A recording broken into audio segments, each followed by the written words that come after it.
ঈদ মুবারক, ঈদ মুবারক, ঈদ মুবারক। আমি আবারও একটা ব্লগ নিয়ে আসলাম আপনাদের মাঝে বন্ধুরা। এটা হচ্ছে আমাদের মৌলভীবাজার জেলা শহরের পৌরসভার ভিতরে শাহী ঈদগাহ, যা মৌলভীবাজার সৈয়দ শাহ মোস্তফা রহমতুল্লাহ আলাইয়ের মাজারের পাশে এবং শাহ মোস্তফা রোডে মানে ভিআইপি রোডের পাশে অবস্থিত।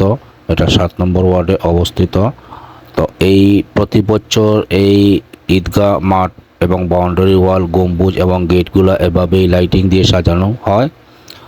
প্রতি বছর এবারও আমাদের এই ঈদগাহ মাঠটি খুব সুন্দর করা হয়েছে, আপনারা দেখে নেন।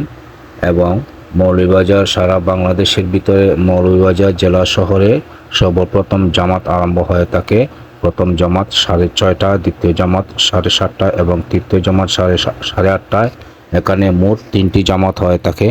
তো আপনারা সবাই চলে আসবেন ঈদের জামাত আদায় করার জন্য।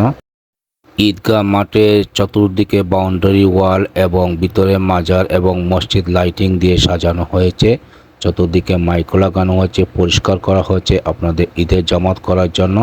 এটা প্রতি বছর এভাবেই লাইটিংয়ের আয়োজন হয়েছে এবং এটা বহাল থাকবে। তো আপনারা চলে আসবেন মৌলভীবাজার জেলা সদর শাহী ঈদগাহ মাঠে 6:30।